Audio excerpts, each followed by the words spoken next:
Towne Street, Towne Street. We're looking at Towne Street. We're looking at, you're looking at, they're looking at Towne Street. We're looking at Towne Street. We're looking at, you're looking at, they're looking at Towne Street. We're looking at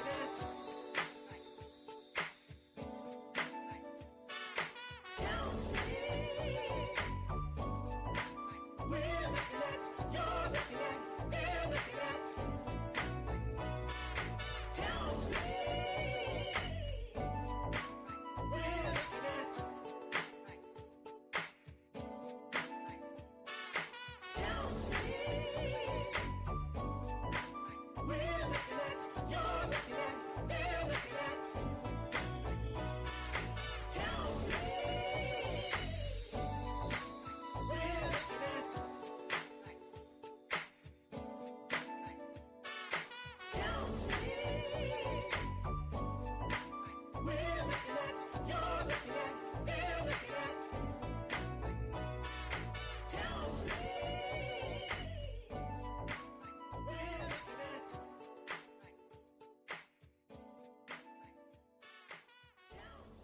Good afternoon, and thank you all so much for joining us for Women's History Month celebration 2022, celebrating some fantastic women and the women they write about. I am Nancy Cheryl Davis Bellamy, the founding artistic producing director of the Towne Street Theatre. On behalf of my co-founders, Nancy Renee and Nathaniel Bellamy, and the entire Towne Street Theatre family organization, we welcome you to our 29th season of producing theater. And that's where we would normally all clap when we're live again, which we will be soon. We will still continue our virtual programming because it's a great way to reach everybody all across the country and the world. But we will be going live in May at A Noise Within as part of the Noises Now program with our External Forces Greek Tragedy Travels to the 21st and 20th Century.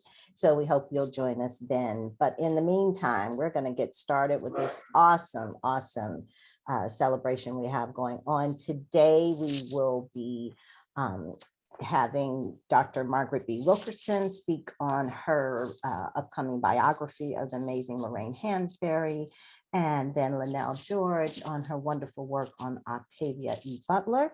And it will be moderated by the equally fabulous Dr. Stephanie Lee Batiste, who also moderated our passing retrospective, which was awesome. So we will come on. I'm just going to read you a bit about Steph in case you didn't see her bio when it came up.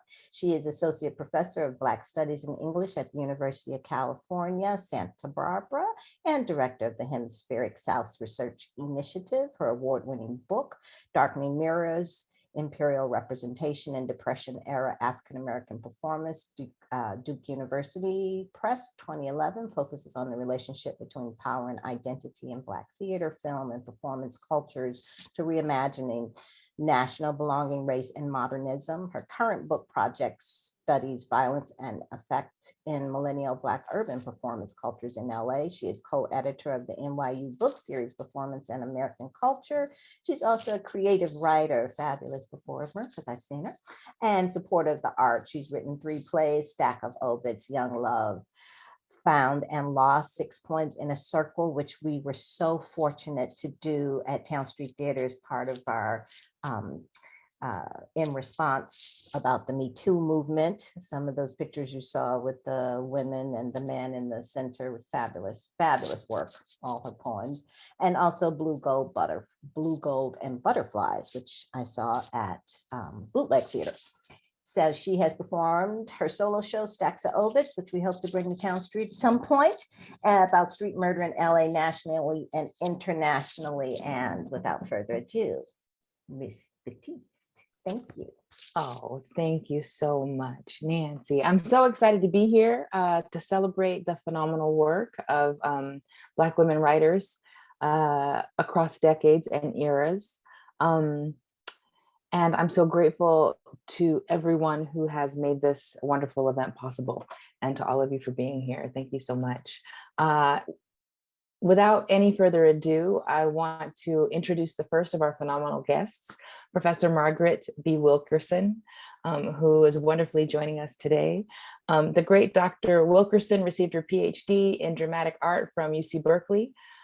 In the 1970s and 1980s, she was director of the UC Berkeley Center for the Study, Education, and Advancement of Women, and served as chair of UC Berkeley's Department of African American Studies, or Afro-American Studies, at the time from 1988 to 1994. She led the faculty to establish the PhD program in African Diaspora Studies, also chairing the Department of Theater, Dance, and Performance Studies from 1995 to 1998. Dr. Wilkerson led the development of the interdisciplinary PhD program in Performance Studies. Most recently, and we're skipping a lot, Dr. Wilkerson was the director of Media, Arts, and Culture for the Ford Foundation in New York.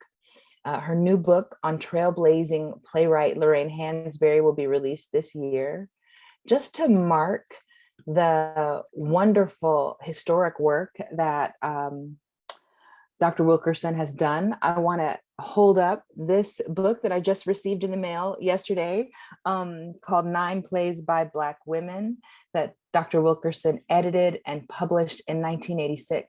So it's been a good long time that you have been shepherding us through recognizing and celebrating the theatrical work of Black women. You have set off a generation of theater scholars and theater makers, of writers, and I want to thank you for that. And, you know, I'm going to applaud as we welcome you to the forum today. Dr. Wilkerson, can you share a little bit about your own story of becoming a theater scholar, a theater maker, and a writer? Oh my. Well, I always enjoyed theater. My father, who was a firefighter, always made sure that we were reading and that we were involved in theater in the church. I grew up in AME Zion Church, and so all along the way I was doing this kind of work, and I love theater. I'm not necessarily a playwright, but I really I think that there's something very special about enacting a character and a role. And I think that there's a special kind of learning that you get from playing a character, studying it, and then having to get inside it to really work with it. And of course, it's always wonderful to be part of the production staff. I enjoyed doing my work in my field. Okay. And what was it then that drew you to Black women writers in particular? Well, being a Black woman and nobody was writing about it. I mean, we weren't getting our due. Thanks to a wonderful publisher, I was able, they invited me to do the first, what was actually the first, and it's shameful to say that, the first anthology of plays by Black women. Did. And I was offered that by the publisher to do that. She said, well, that hasn't been done, and why don't you do that? And I was just amazed that in all these years, that had not been done. So I just feel privileged to be a part of the field and to see all the wonderful work that younger people are bringing along. Thank you so much. Can you give us the full title of your forthcoming book on Lorraine Hansberry? I mean, Hansberry is in this collection, 9 Plays by Black Women, that you edited. Of course. Yes. Well, I haven't quite settled on that yet, on the title necessarily. I will be sharing the prologue with you on this program, but I haven't quite, you know, it's hard. She's so rich and full, and she covered so much. It's so difficult to really almost imprison her. in titles and so Mm-hmm. on. Her mind and spirit is so broad. So I don't really have a title just yet, other than, the life and times of Lorraine Hansberry, but it won't be that. Sometimes it comes last. Will you read the prologue for us? Yes. Do you want me, not now, do you want me to read it now? Well, I would love for you to read it for us now. Oh, all right, sure. Yeah. Okay. Thank you.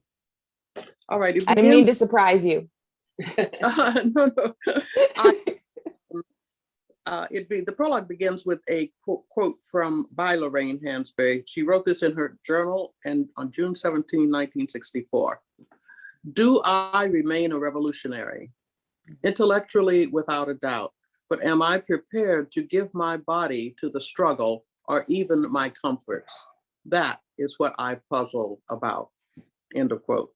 In the unyielding grip of a soon-to-be fatal illness and insistent demands for revisions of her new Broadway play scheduled to open in a few months, Lorraine Hansberry confronted her deeply felt conflict over the most authentic and effective ways to join the dangerous struggle for civil rights. Should she use the power of the word or authority of the deed, offer the mind or sacrifice the body, and thereby existence to the cause? Even as her health was deteriorating with the cancerous attack on her body, she did not spare herself this challenge. Of late, comfort was uppermost in her mind as she struggled with bouts of excruciating pain, depression, the effects of medication, and the pressure to complete script revisions for a waiting cast and crew. Yet she questioned her desire for private and personal time to heal and to finish off her play, rather than joining the rising rebellion in the South. But it was 1964 in the USA, and the sacrifices of Southern Blacks like Medgar Evers assassinated in front of his home, of young civil rights workers murdered in Mississippi, and 4 little Black girls killed by Southern terrorists who bombed their church, weighed heavily on Lorraine's mind and spirit. A few days before, she had attended a summit with civil rights leaders, which included Malcolm X, who had called her a traitor to the race because she was married to a white man, Robert Nemiroff. Although she may have been still smarting from that encounter, Hansberry was no stranger to, I'm sorry, I have a little light here. It was no stranger to controversy. Her first play, A Raisin in the Sun, which had won the New York Drama Critics Circle Award in 1959, had been hailed by major critics as an honest, quote unquote, play about Negroes, and roundly denounced by some Blacks as bourgeois and inauthentic. Among Hansberry's most vocal critics would be Harold Cruse, author of The Crisis of the Negro Intellectual, who 2 years after her death called the play a, quote, glorified soap opera, unquote, acceptable only because it was about Negroes. After all, she was a bright, articulate young Black woman of great promise whose play had conquered Broadway, winning a prestigious award over 2 of America's most renowned playwrights, Tennessee Williams and Eugene O'Neill. And when the public spotlight picked her out of the crowd, this unknown writer had responded with lucid, piercing analyses of artistic and social issues, as if she had prepared all her life for this opportunity, avidly engaging well-known public figures. Fiercely independent, she publicly debated prominent intellectuals, journalists, and writers on the social import of art, racial discrimination, the apathy of white intellectuals towards social issues, and the immorality of colonialism and oppression. She could be equally critical of members of her own race as well. Nevertheless, in her private moments, she questioned her commitment. Am I a revolutionary? She asked in her journal, wondering whether she had the courage to risk her life like so many others within the civil rights movement. But her condition worsened over the next several months, and she never joined the ranks of demonstrators protesting segregation and violence in the South. On January 30th, 1965, Lorraine Hansberry died at the age of 34, leaving unanswered the question she had asked herself. But she left a legacy of life choices and accomplishments that would keep the question alive for generations to come. On the day of her funeral, a blizzard in Manhattan all but dissuaded mourners from attending, But the death of this provocative, talented playwright forced admirers, friends, and relatives to confront that same nature that had robbed them of her presence. Ironically, The Sign in Sidney Brustein's Window, her second play on Broadway, closed the night of her death, amidst controversy of the kind that had marked her life. Reviews were mixed as reactions ran from praise to condemnation, but the playwright's illness and death muted that debate and, for the moment, silenced her critics. Her death dramatically marked the mood of the times. It was a season of sorrow in the midst of resilience and hope. The country had been bathed in the blood of assassinations and trembled daily with the expectation of new and violent deaths. The prairie fire of change that was sweeping the country claimed the lives of the famous as well as the little known. A US president, along with civil rights workers, as Blacks and whites struggled over the legacy of Jim Crow and segregation. Was this the fire next time, of which James Baldwin had written, signs of the cataclysmic days brought about by a nation facing itself and its history yet again, but perhaps for the final time? Through the magic of words and the irrefutability of deeds, people like Lorraine Hansberry had heralded the change, helped to drive it and interpret its moods and directions. Now she was dead, and that energy which moves things diminished by her loss. The eulogies gave testimony to her role in the struggle. Paul Robeson, the brilliant and controversial baritone revered internationally, urged the mourners to hold their heads high and to cherish their strength and power as Lorraine would have wanted. Quote, her roots were deep in her people. As an artist, she reflected her time, he said. Telegrams poured in from leaders of the civil rights movement, Roy Wilkins of the NAACP, Whitney Young of the National Urban League, Augustus Hawkins, congressional representative for California, and Reverend Martin Luther King Jr. Among the mourners was the artistic conscience of America, author James Baldwin, Ossie Davis, Ruby Dee, Patty Chayefsky, John Oliver Killens, William Branch, Alice Childress, Theodore Bickel, Diana Sands, Sidney Kingsley.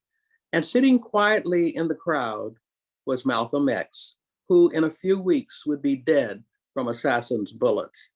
They and many others came to pay tribute to the woman who had captured something of themselves on the stage, regardless of their color, who had portrayed Black experience with dignity and sometimes uncomfortable truth, who had exposed the anguish of impotence in the intellectual and artistic community, and who spoke with such independence and confidence about the ill-fated directions of national policy. For them, the funeral was a fitting public tribute.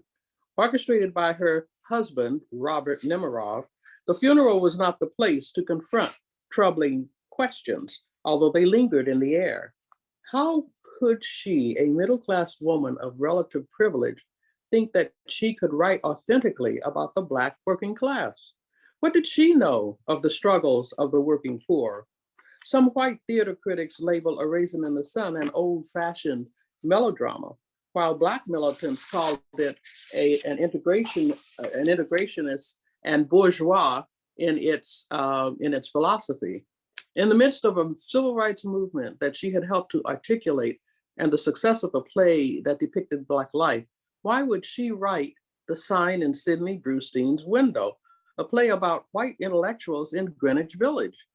Given the few opportunities for Black actors on Broadway, why had her second Broadway play featured a leading character who was Jewish and a cast with only one Black character? What did she know of pain, hurt, and desperation, she to whom success and fame came so quickly and apparently so easily? Some who were present at the funeral held fragments of the answers, but whatever thoughts they had would soon be overwhelmed by a startling fact revealed later at the reading of her will. She and Robert Nemiroff, a very public companion and advocate for her work, had been divorced for nearly a year before her death.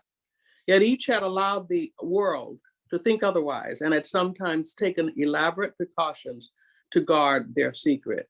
Perhaps more puzzling, he had become literary executor of her estate with complete authority over her most important legacy, her writings.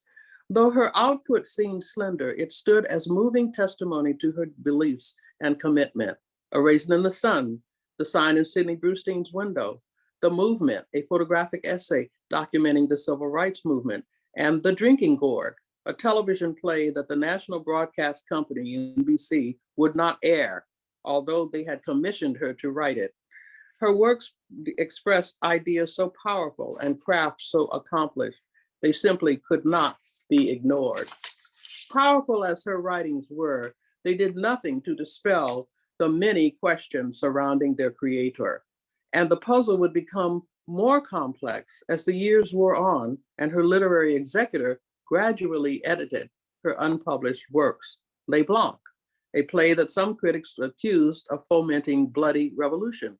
To Be Young, Gifted, and Black, a book and then play compiled by Nemerov that inspired generations and gave tantalizing glimpses into her thoughts and ideas, but hid a critically important aspect of her life. The Drinking Gourd, whose release allowed readers to speculate why NBC had considered it too controversial to open its television series on the Civil War. Then enterprising scholars would uncover her letters published in the lesbian magazine, The Ladder, letters that probed the dilemma of being a lesbian in a heterosexual marriage. As the feminist movement gathered momentum nearly a decade later, Lorraine's name would become more prominent as a new generation of scholars sought to expand the traditional bounds of scholarship to include women of color and their progressive views. In 1991, she would be outed, quote unquote, as a lesbian in a national magazine based on interviews with some of her former lovers. The mysteries and contradictions of Hansberry's life would continue. Her funeral was the only time that the disparate forces in her life converged. Lorraine was Black, a woman, an artist, and a lesbian, communities with their own histories and struggles that had yet to see any commonality, and that in fact were frequently hostile to each other, all lacking agency except for the rare exception. Yet these forces had existed in this one dark body and had perhaps hastened her death. The only sign of this internal war lay in the diversity of people who attended her funeral. The civil rights leadership who genuinely and properly grieved her loss. Her mother, sister, and two brothers, whose independent nature were forged out of the pride of wealth and the tribulation of being Black in Chicago. Those theater colleagues who found her a welcome and talented newcomer to the Broadway scene and who believed she was on the verge of a brilliant long career. Malcolm X, who criticized her interracial marriage, but was intrigued by her intellect and candor. Political activists who knew her as an impassioned colleague, and Paul Robeson, who had fought long and hard in the radical movement in the United States and the world and had been one of her treasured mentors. Then there were her intimates, women who shared a part of her emotional life, but not her intellectual vision. Some she had loved passionately only to become disgusted with them. One who selflessly nursed her daily in the last months of her life grieved especially hard. Lorraine would leave a small portion of her financial estate to her and the many people whose lives had been touched by her plays and her words. Young playwrights, actors and actresses, young mourners of all colors who showed up at the New York Church of the Masters or who wrote tear-stained letters to her family. And finally, Robert Nemerov, a white man whose devotion to promoting her works gave him a prominent place in American theater after her death. Next to her secret life, his handling of her legacy would become the most controversial. After the funeral, questions about his influence would persist as he became the executor and gatekeeper of her literary estate. One could almost imagine a bemused Lorraine peering out from the marble casket, concocting a marvelous scene in which all these disparate elements faced each other and finally solved the puzzle of her life. The sassy Lorraine, who loved to laugh and tease and play, would shout, as she wrote, quote, "We are savages in our contradictions, we humans are savage," unquote, and know well whereof she spoke. Her own contradictions were striking. Her intellect made her formidable as an adversary. Quote, "She did not tolerate fools," unquote, remarked James Baldwin, a longtime friend. She trusted the intellect to provide solutions to humanity's most intransigent problems: oppression, war, greed. Yet privately, she found herself gripped by nameless fears and emotional whirlwinds that did not yield to the cold precision of rationality. Although she cherished her privacy and independence, she was overwhelmed at times by loneliness. Publicly married, quote unquote, though in fact separated and later divorced, she forever longed for, quote, "the marriage of true minds," unquote, that would fully satisfy her. To the public eye, she espoused the unlimited possibilities of human potential, but in private, she doubted man's capacity to overcome his primal tendencies. Creator of some of the most memorable male characters in modern American drama, she was deeply, quote unquote, womanist in outlook and would at times curse chauvinist males for their ignorance. Her public life readily invited contradictory labels: Black spokesperson, integrationist, assimilationist, bourgeois, political radical, visionary, old-fashioned, feminist, closet lesbian. In a telling moment in 1962, when her gay women friends objected to her continuing relationship with her separated husband, she wrote a passage in her journal that goes to the heart of her life and her writing. Quote, "People do not and will not ever understand the true independence in this world like myself. I am incapable of vogues, any of them. I really do seem to do and have what I like, no matter what," unquote. This fierce independence extended to all of the circles in which Hansberry moved and led some of her associates to label her arrogant, while others would be stung by an offhand, blistering remark. She was self-confident enough to challenge some of the major journalists and writers of her day: Mike Wallace, Norman Podhoretz, Jean Genet, Arthur Miller, the editor of the New York Times, and anyone else whom she deemed parochial in outlook or who espoused the politics of despair.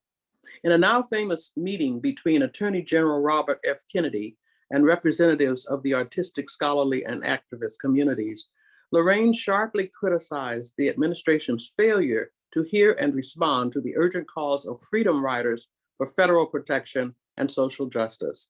With pen in hand, she took on the establishment, writing lengthy letters to the New York Times, getting involved in the Ladies' Home Journal dispute about a story by Lillian Hellman, commenting on practically everything that came into her purview. And yet she published other works under a pseudonym, a fact that would not come to light for decades after her death. Why she hid some of her views in part of the mystery that formed the subtext at her funeral. On one side, she experienced the pleasures of extended adulation, on the other, criticism and even denunciation. Between these poles existed an independent woman living both a public and a secret life, neither of which could assuage her unbearable loneliness. Who was she? And how did she, a Black American woman in the mid-20th century, become a public figure, an artist and public intellectual at a time when so few of her color and gender achieved fame? What was the trajectory of that journey? Hansberry's life was brief, intense, and in its own way, dramatic.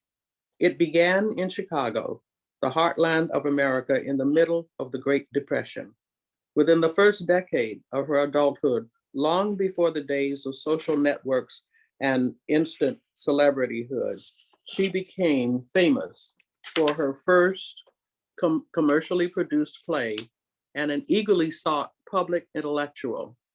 Outspoken at a time when people of her color were still fighting segregation, discrimination, and violence. Award-winning Broadway artist and playwright when Black people were rarely seen on the Great White Way.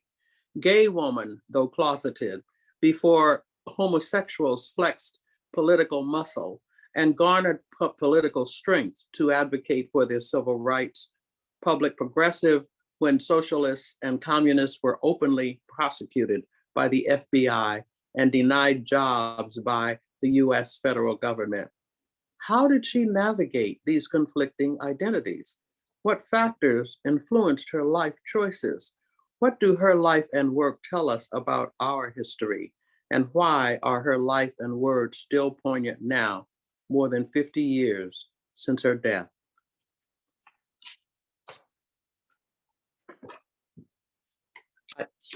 I ended with questions, lots of them. We're clapping again. Thank you. It's gorgeous and seductive, and just the prologue. Yes.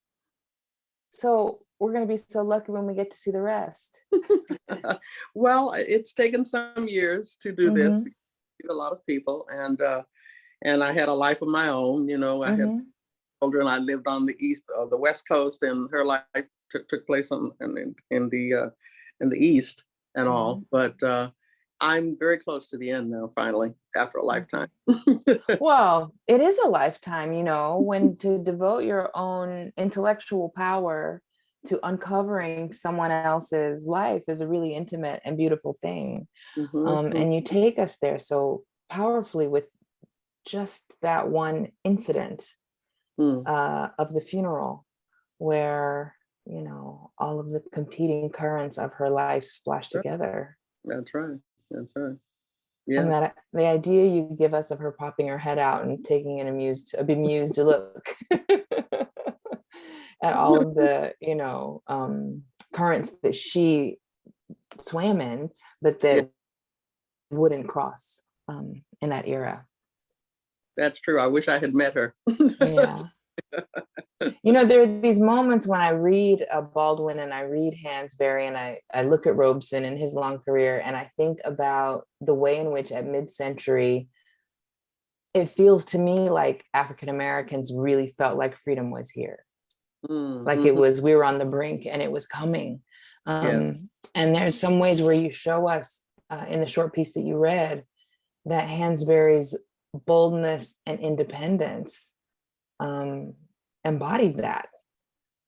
Yes, absolutely. She paid price for that, of course, physically, socially, and every other way. But she was driven, in a sense, by what she saw, her perceptions, but her understandings, her intellect, and her heart. Yeah. She was just a model of burgeoning freedom for us. And boldness and independence. I mean, she just took on all of those opposers.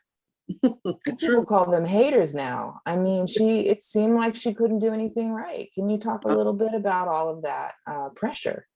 That's true. Well, it's one reason why her words now are so important and important to be kept alive, because we need that kind of strong intellectual feeling, understanding voice that Hansberry gave us. And we just need to embrace that and keep supporting the ones and recognizing the other voices that are among us now, still alive. What do you think about her youth and her clarity? I mean, she died when she was 34. Well, I don't know. When I get into it, I feel like it's amazing she lived that long, because she felt things so deeply.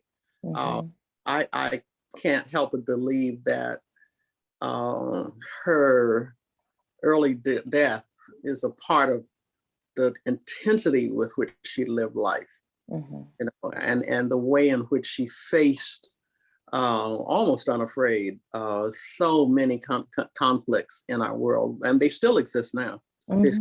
But she continued to fight. Often people in today's world, and the ones before as well, they will, once they see the depth of depravity and all of the other crazy things, they give up or pretend it doesn't exist and make life easier for themselves, in a sense. And we've been seeing that in, you know, some of the questioning of potential judges, you know, and it's still there, and it does take a toll on a person. It does take.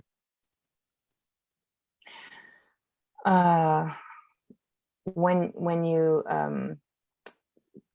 just have me thinking about the intense resilience of Black womanhood, really.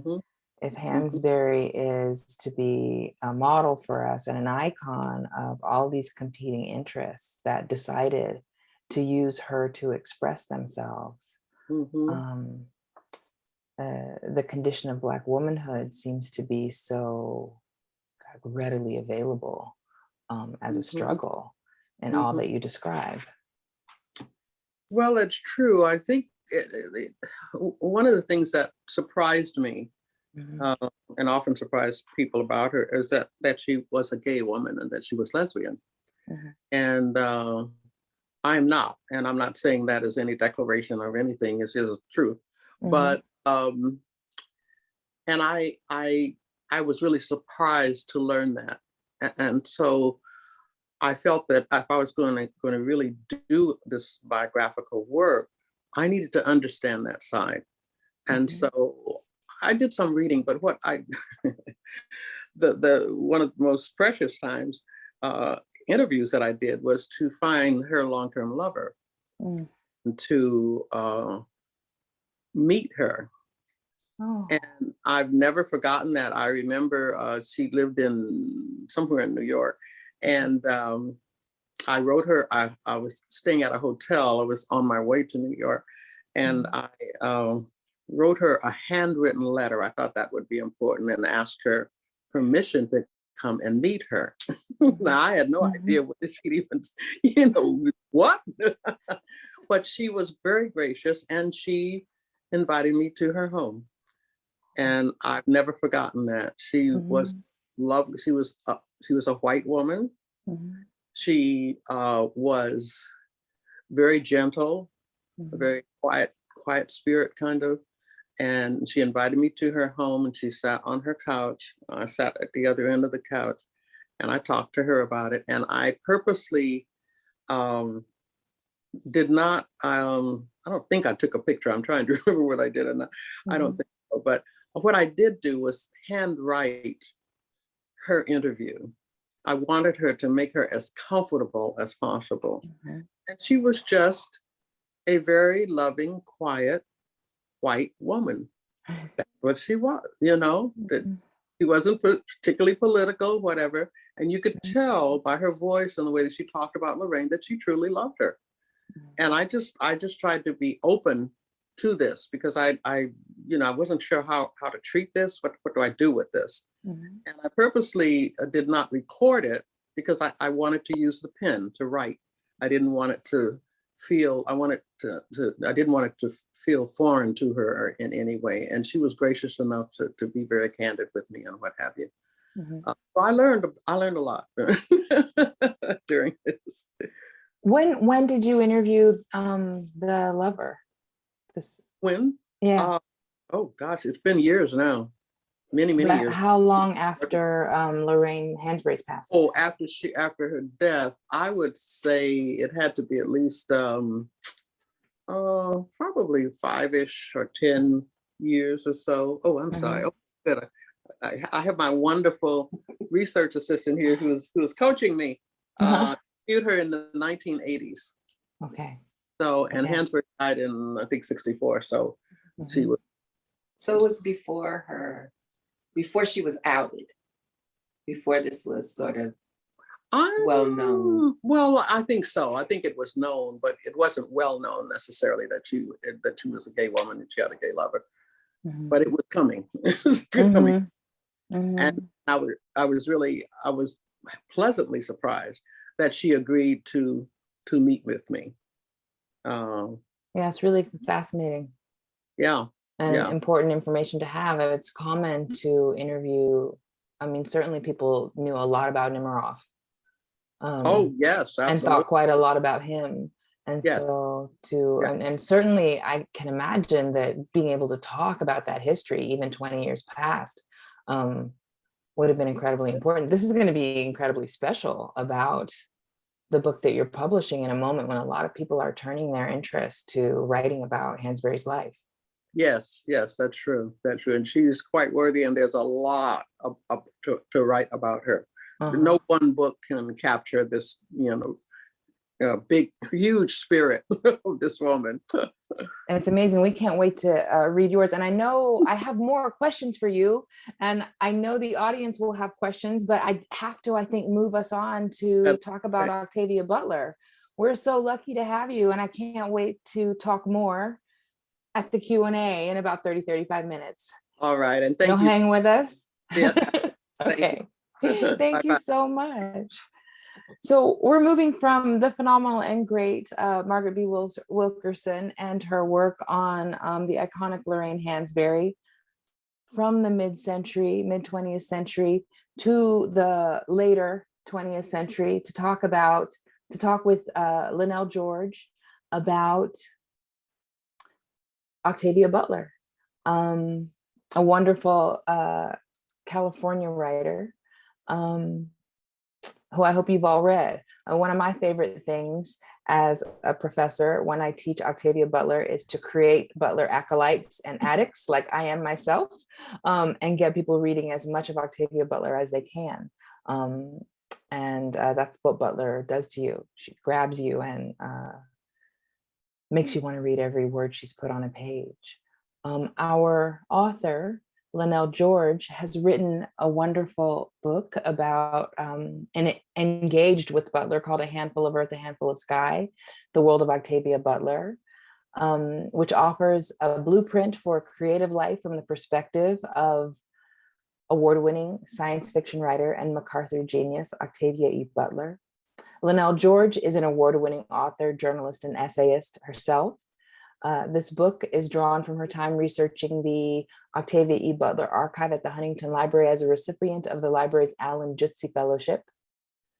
After Image, Los Angeles Outside the Frame was the first book of essays and photography by Lynell George, and it explored the city where she grew up. As a staff writer for both the Los Angeles Times and LA Weekly, she focused on social issues, human behavior, visual arts, music, and literature. She taught journalism at Loyola Marymount University in Los Angeles. In 2013, was named a USC Annenberg Getty Arts Journalism Fellow, and in 2017 received the Huntington Library Fellowship for her studies of Octavia Butler. Miss George, Lynell George, thank you so much for joining us today. Thank you for having me. I'm very, very excited to be here. Can you tell us a little bit about what brought you to becoming a writer, a little about your start in journalism?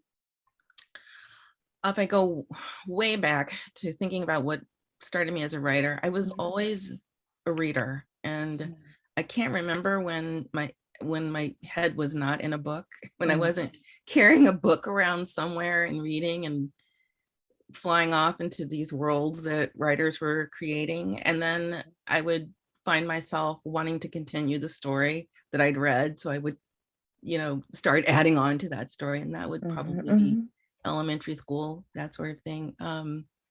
But I didn't really put it together that I wanted to be a journalist or wasn't thinking about writing professionally until I was in college. And I had a professor who, it was for a magazine writing class, and she handed back a paper, and at the bottom, and it was, we had to do a feature story of anything we wanted to do. And I did a piece about a neighborhood.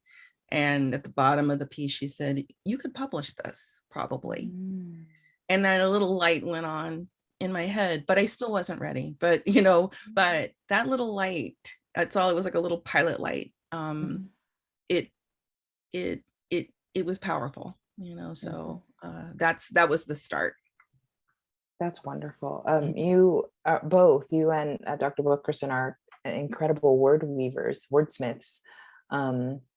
like the writers that you focus on. I know your early work, in particular, No Crystal Stair, African Americans in the City of Los Angeles, is about 1992. And it's journalism that you produced collected into a single book. Yes. I was writing about Black Los Angeles and specifically when I was at the LA Weekly. And that was, and I was, it was pure enterprise work, you know, where I just was going out on my own and trying to find the stories. And I wanted to write stories that better, that better told the story of an LA that I grew up in, you know, in Los Angeles with Black people, Los Angeles with Black neighborhoods, you know, people talked about, you know, you could get the LA Times, but you weren't reading about Black people in any other way except for, you know, crime stories or maybe sports or maybe Hollywood or music stories, but you weren't reading about the neighborhoods. And I realized that, you know, I could write features, you know, and go into these neighborhoods and write about these people who we would now call culture bearers, you know, but the people that were doing community organizing, the teachers, the ministers, the kids who were like starting their own, you know, programs and, you know, and really trying to get to their stories. But one of the things, especially when I first started interviewing people in the late 80s and early 90s, there was this refrain, you know, of this tension because there weren't enough jobs and the schools weren't where they should be. And there was this frustration that, you know, constantly was being raised. And people kept saying, you know, something's going to blow. And sure enough, it did. And Butler's a fellow Californian. Yes. A child too of the second Great Migration, like you and like me. I grew up in LA. What neighborhood did you, or where did you grow up? I'm wondering if you could tell us a little bit about your LA. Sure. Sure. We first lived in the USC area, 25th Street near Arlington, and then we moved to the Crenshaw district. And that, when I tell people, it's like in my head, when I'm thinking about LA, the LA I want to get back to, the LA that kind of lives in my dreams, it's you know, 61st Street and West Boulevard, like, you know, it's like, it's very, very, very, very specific. And I've written about it in granular details, you know, the kids I played with and the tree that's on the block and all of these, you know, details about, you know, just daily life there. And I think it was really instrumental in informing my idea about what neighborhoods in LA could be, you know, and interacting with people over the fence and hearing their stories and eavesdropping. My mother used to say, "That's right. You have big ears. You have big ears. Take those big ears away." Useful ears, good ears. Always had a lot of questions. Always was trying to hang around the grown people. You know. So. Did you ever spend any time in Pasadena?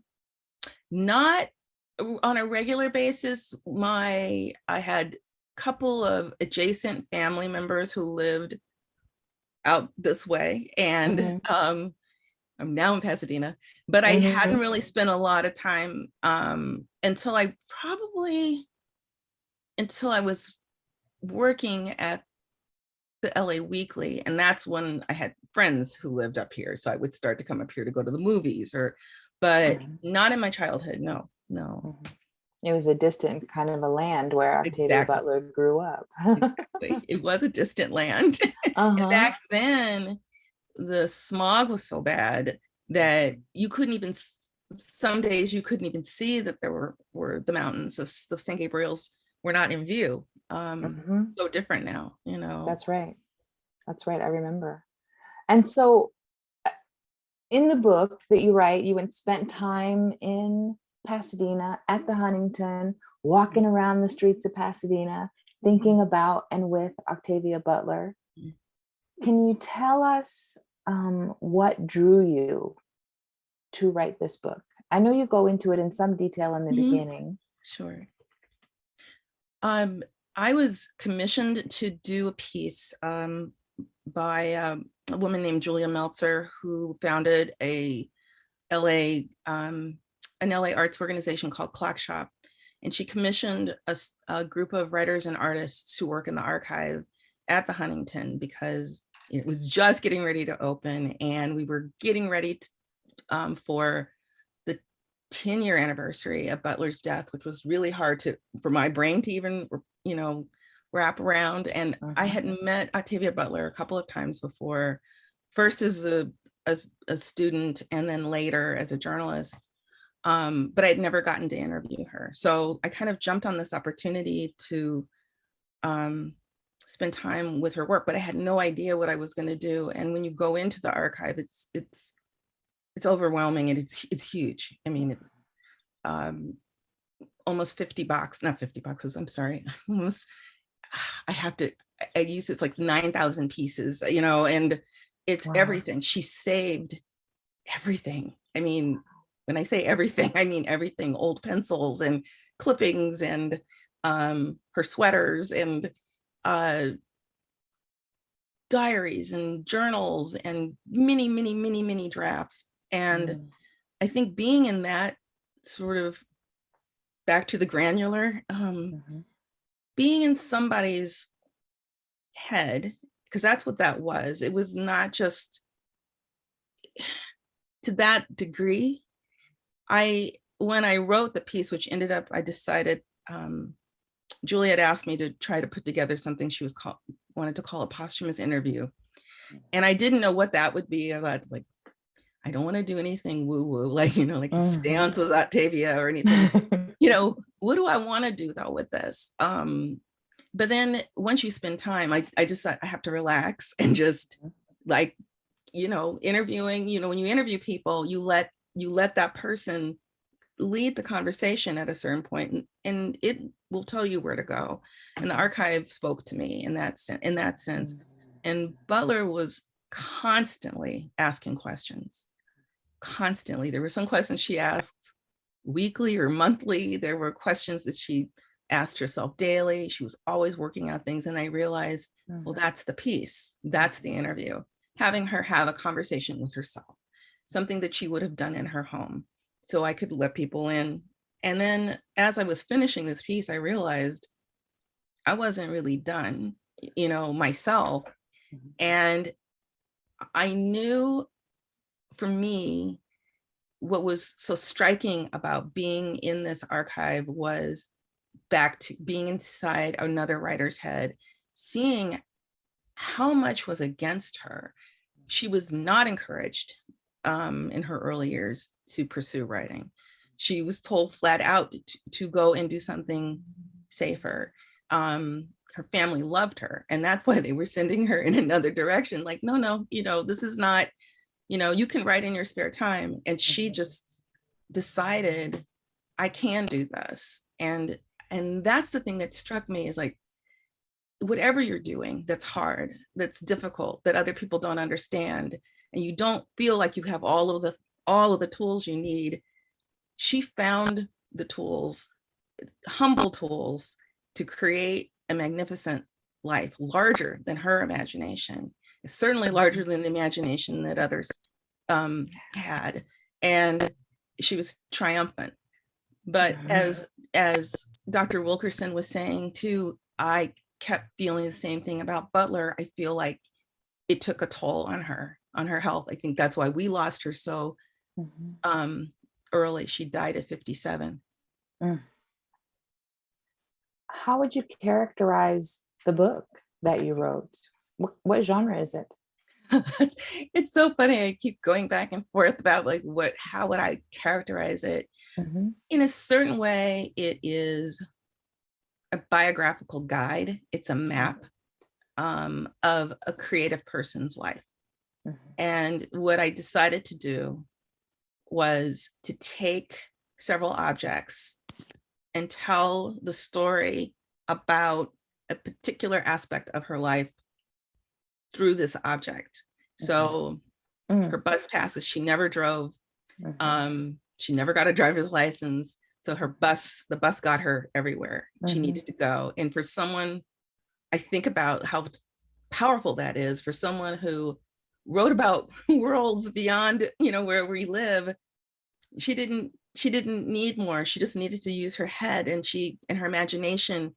And go to the library. And that's another object I used to tell the story about her love of the library and her connection to books, and how she called libraries the free universities of America. And it was the place where not only did she go to learn and do her research about whatever project she was working on, she also used the library to find herself. And it was extremely powerful. So I thought, if I show people these modest, humble objects, some of them were like cast off notebooks that her mother would bring home to her. Her mother was a domestic, sometimes a live-in domestic housekeeper, and she would just get the throwaways from the families and she would pass them on to Octavia, and Octavia would put them to use, and fill up those notebooks and fill up those old calendars. And it was a bounty for her. She's got a story about a bus called Speech Sounds. That's right. That's intense and deep. It's a very intense, Rachel. Often. And that started with a real scene on a bus that she writes about in one of her journal entries, like this fight that happens on the bus.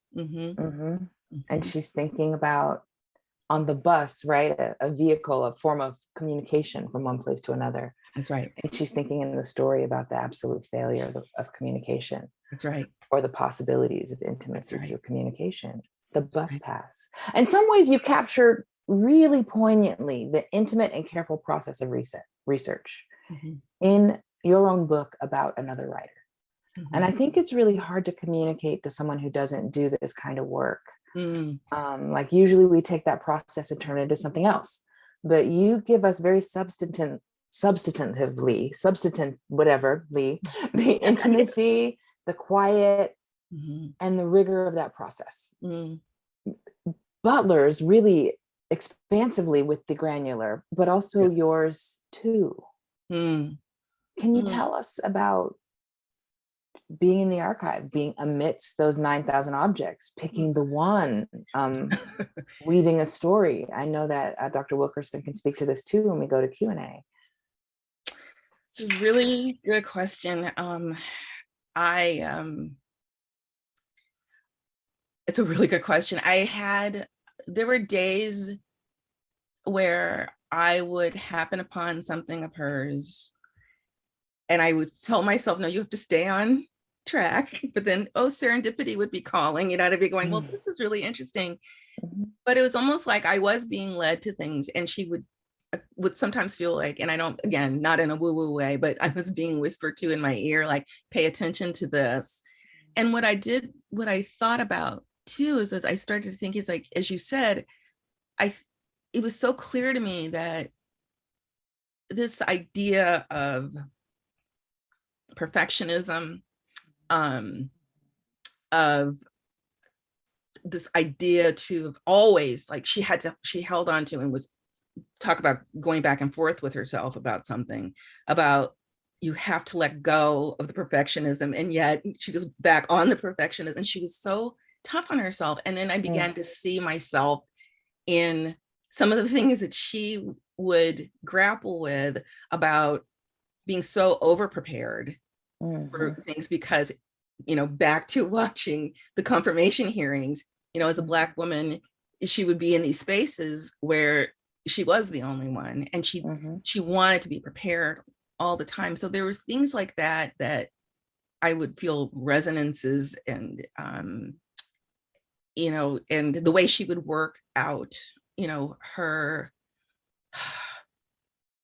fear.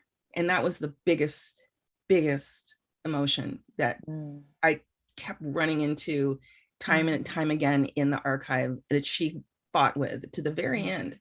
Fear and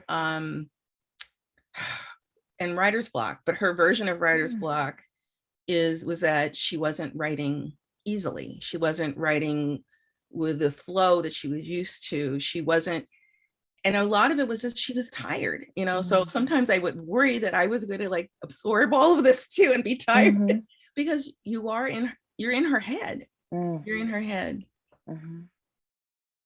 It's ironic because her writing is intensely muscular. Yes. It just, you dash over it. That's right. When you read That's right. it. And it's so, her characters are so naturally fearless, so heart driven and ready, even when they are unprepared. That's exactly. Yes, exactly. And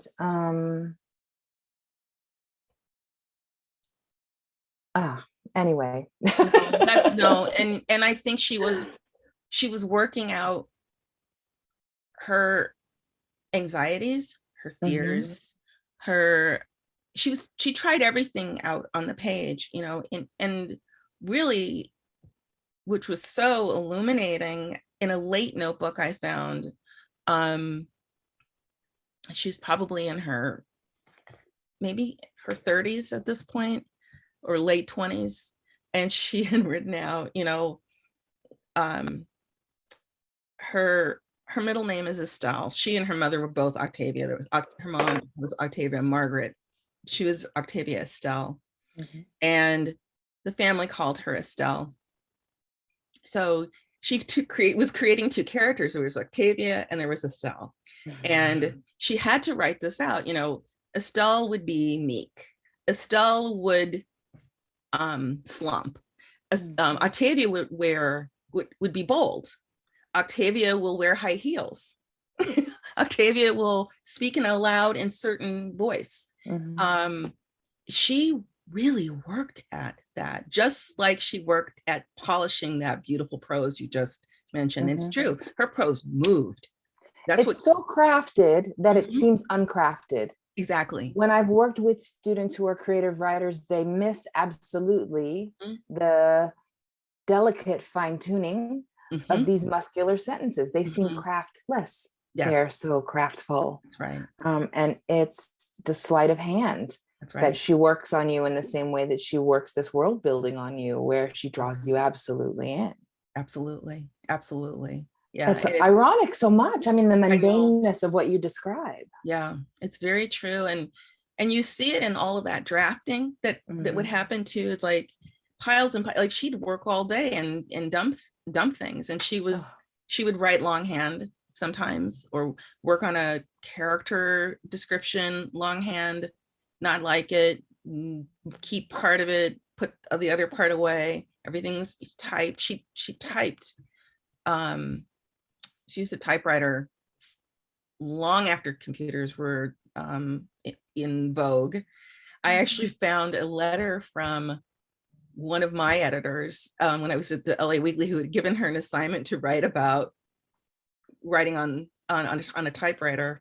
But I think it really did help her, just being very manually hands-on in this process, this connected process, I think helped her connect to exactly what you're talking about, you know, getting to this clean, I don't want to say, clean's not right, but what your description was so perfect, but it moves. It's like, it's got such locomotion, and that's why you're so pulled in with her.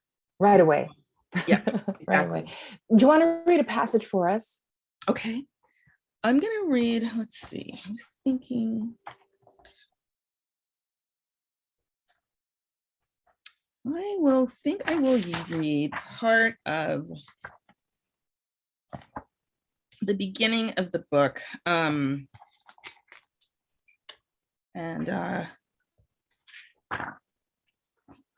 Let's do that, which kind of sets her in Pasadena. Okay. Question: who is Octavia Butler? Answer: I want to be someone I've never been before. Some days it had to feel like moonscape, or the outer edges of some yet to be understood terra incognita. Octavia E. Butler never asked to be here, may not have picked it if she had had the druthers, but she made do. Pasadena, crown of the valley, earth. How did she, I've come to wonder, endure the atmosphere, the picket fences, the rolling manicured lawns, the uniformity, the predictability, the breezy conviviality? What was it like, Octavia, to feel earthbound? People think they know Pasadena because of television's establishing shots, the football games, the annual Tournament of Roses parade, and that famous turn at Colorado and Orange Grove Boulevards where the extravagant flora-draped floats lurch by for their close-up, all of it backdropped by a startlingly bright blue January sky. She knows the world is conversant in this perception. Pasadena, hometown Pasadena, as she herself once quipped, where everyone is rich, right? Of course, people used to tell me this all the time. Pasadena has many faces, many guises, the ones the world sees, the others you come to know once you navigate it for yourself. Octavia Estelle Butler, science fiction writer, MacArthur genius, and visionary, spent incalculable hours in the service of putting words on the page, stumbling onto a thread of inquiry, letting ideas germinate, then sail around her imagination. She dreamt of alternative habitats and fleshed out heretofore unseen characters, giving them purpose, language, and agency. Equally, if not more important, however, was Butler's time and attention to crafting her most complex and unique creation, her life. Born in Pasadena in 1947, raised by a widowed single mother who worked for years as a domestic, Butler could not have begun her journey farther from her intended destination. Known among her friends and family as Estelle, Estella, or Junie, she was an introspective and intuitive little girl, a voracious reader, and a sensitive observer. Butler lived deeply and vividly in her imagination. Quote, I had been making up stories and telling them to myself since I was 5 or 6, she often recalled in interviews, because my mother, in an effort to make me read, refused to tell them to me. I did read. We were lucky enough not to be able to afford a television at the time. So I read everything I could find, from my grandmother's California Farmer to some interesting pornography I found in someone's trash. But until I began writing my own stories, I never found quite what I was looking for. In desperation, I made up my own.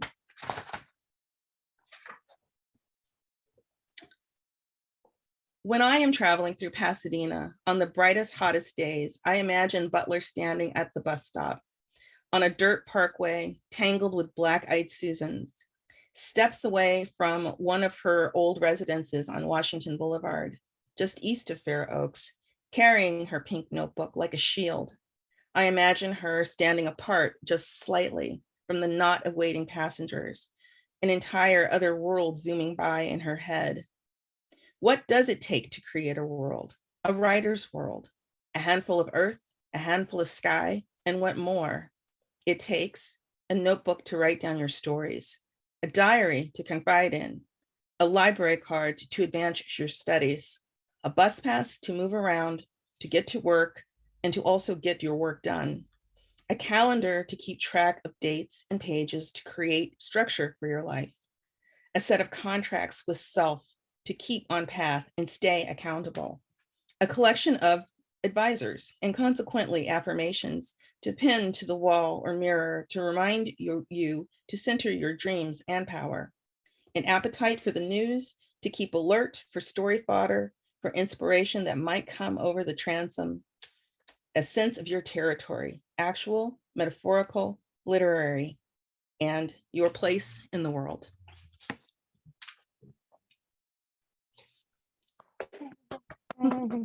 We're applauding. Thank you so much. You. What is your favorite Butler novel or story? This is always so hard. I'm gonna say Kindred, because I just had a conversation the other day with someone about it as much as, and I've just reread the parables, and they affect me deeply, so much so that I dream about them. It's it's so intense. But I think Kindred, I think because of how she used, as she would say, history is another planet, and she would tell people, Kindred's not science fiction, it's a grim fantasy. There's time travel, but where's the machine? There's no science in here. But she forced us to go on this journey with her, and this wound of slavery has not healed then, has not healed now, and she wanted us to stare at it. And I think it's so powerful the way she has written about this time slipping and role playing and we're grappling with the same things, about in hierarchies, and that was one of her favorite themes. And she's always visiting and revisiting hierarchies of all kinds. So it's a book that I give to people who feel like they don't, I wouldn't, science fiction, I'm not into that. It's like, well, no, you need to read her and try this. So. Okay. I think that we should go into Q&A. Okay. I think so. It's going by so fast. And I continue to have so many more questions for both of you. And when I think, you're talking to us about how Octavia Butler constantly and insistently questioned power, right? Questioned and tried to help us rethink our own internal affective and structural relationships to power and empowerment, right? That's always. Right. Always. And then I think about Hansberry taking all that on. That's right. With both hands, writing plays that felt very gentle, such that someone could call them bourgeois. Yes. Right. And yet, lifting up her hands and kind of pulling on the reins of the world to ask us to think about it differently and to change it. Nancy Davis, can I ask you a question about Towne Street? Sure. You guys have done readings of Butler. You've done 2. Can you tell us about the readings of the adaptations you've done? One of them was Kindred. Yes, absolutely. Towne Street Theatre has a literary series, which is now called the Deborah Charles Literary Series, in honor of our advisory board chair, who was real instrumental in helping this series become so successful, where we do excerpts of work. And we came to do Kindred because one of our advisory board members at the time, Donna Oliver, who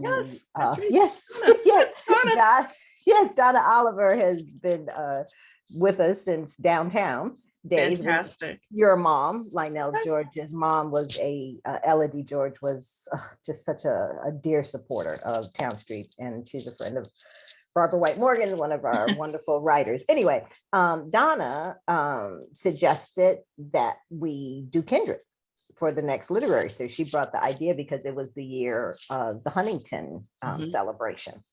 And so we did, and the literary series, the board reads the book, they do a first pass at it, they send it to me. I go through, use some of their stuff, take some things out, always looking for active dialogue and, pictures like a film almost, or a play. And we did it at the Museum of African American Art in 2017. Great. And we were so fortunate to have Ayanna Jamison, who is the founder of the Butler Legacy Network. And also, I can't think of her name. It was the woman who was close to her, who handles her estate. She came. Anyway, it was just a wonderful event. And it was so incredible to pick that apart, because of course we could go on forever with it. But I think we did a good job with it. And because of that, Ayanna, who teaches, I think she still teaches at Pasadena City College, asked us to do the same thing for her students, with Dawn, which was totally different from doing Kindred. Kindred really reads like a film. You know, you can Right. see it's got all of that. And Dawn was a bigger challenge, I have to say. I didn't have the board that time. I had to do that for myself. And it's such a fascinating story. But we did that I believe that was in November 2017. So that's how our work intersects with Kindred. And I just wanted to say right quick about why we did this today. I too feel like we are not moving forward. As one would think we would be here in the 21st century as African-American people. And I was watching the PBS documentary on Lorraine Hansberry. And I saw Margaret. And I was like, oh my God, this Margaret. It's like, oh, watching a documentary and seeing somebody it's like, what a cool thing. And Margaret had been so generous with us. I think we were at the end of her tenure at the Ford, and we were fortunate enough to get a wonderful grant to produce our original work, Langston and Nicholas, about Langston Hughes and Nicholas Guillen. So, as I'm listening to this, and I also have directed the sign in Sidney Brewstein's window at USC back in 2018, which some of those photos were from. And I was struck then by the book, the writing, not the book, the play, the writing, the words, which were, again, same things happening. It's like it's 1964, but it's really 2018. And it was interesting to work with students on that play because there's only one Black character in the whole play, right? So you have these white students who we're talking about things that they not necessarily would be talking about and relating them to what was going on in the world. It was an amazing production. I have to say, Cece actually came down to see it, and it was so wonderful to see her. Anyway, so then I'm thinking, wow, for her story, what should we do? I don't necessarily want to do a play. We do plays, but I like to do other things revolving around literature, revolving around politics, revolving around conversations, which is my favorite thing. And I thought of Lynell as well. And I thought, what a great way to honor Women's History Month and to honor people while they're here. Because this is also the thing that I try to strive for Towne Street, to honor people now.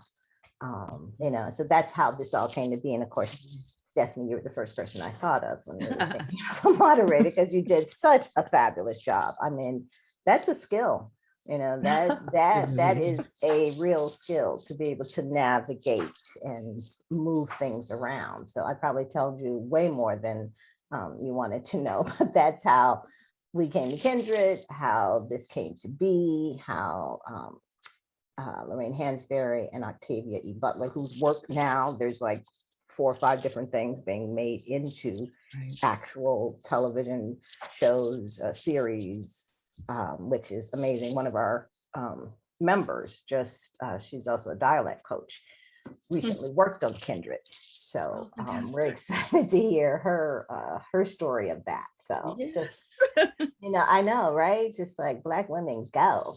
She'd be so happy this was happening now. Yeah. She really wanted this to happen. And Black Southern California dialect and Maryland dialect, the sounds from the 20th century and the 19th are going to be so interesting. I mean, that work is going to be fascinating. You guys, I think all of you then, having dealt intimately with Butler, with Hansberry, with them as icons and figures, being inside of their work and having done your own, can talk really powerfully to the themes of possibility and failure that both of these writers were concerned with, and that all of you are drawing out in the current moment and through your own writing.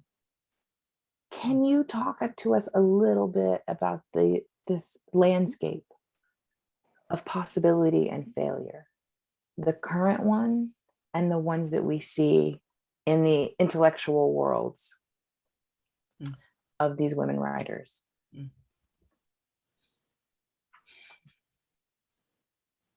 I'll let one of the ladies go with that. That's a big question. It is. It's a big question. So many possibilities, right? Which I think is what, as artists, however you come to your art, through writing, through acting, producing, to directing, designing, whatever, that's what keeps us going. Yeah. Is the possibility for us at Towne Street. It's that possibility, and never to forget the failures. Never forget, and how to mesh those things with our work and the work that we present. I was really struck by,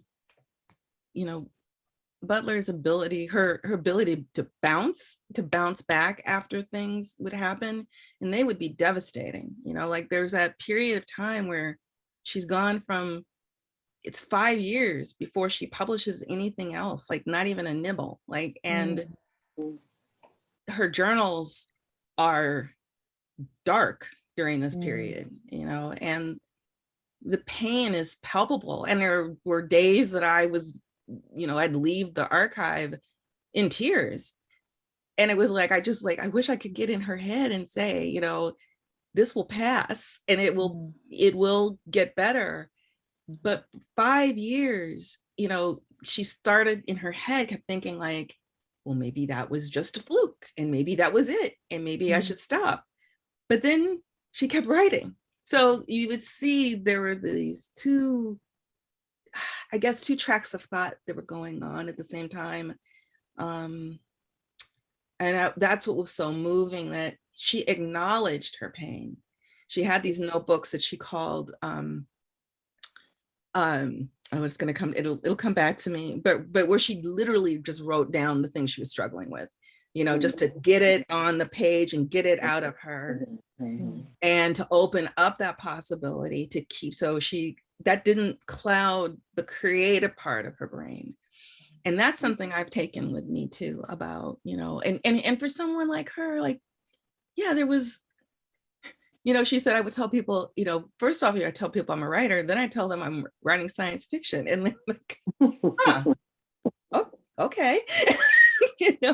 But she saw something that nobody else did. And I thought, she really did, even though she would say so often that, she wished she had more courage. I mean, she had so much courage, and she thrived in that, the speculative and possibility, so.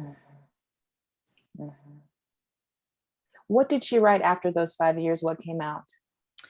She was working on two things. I'm trying to remember. I want to make sure I get this right. I think she was working on Pattern Master, and I'm gonna mess it up. I think, because I was just writing something about this, and we were just checking the date. I'll have to check for sure. Okay. But those are hard. The Pattern series is hard. Yeah. And that was the thing. And she traded the order around too, because she was not happy with what ended up being the first book. And so she changed the order around. And Survivor, when it came out, she pulled it back and wouldn't let it be published again because perfectionism. She was like, I had to search far to get that one. That's right. Yeah. I think I ordered it from a library. And the speculative is about possibility, but in each book, she's also confronting historical failure, political failure, Absolutely. Individual failure, the sense that an individual fails their social group. Right. And so it makes me think too of, and a writer's life is so private, but it makes me think too of Hansberry, who embraced the privacy of that individual struggle of writing. And at the same time confronted the impossibility of her political moment with the force of the possibility for change.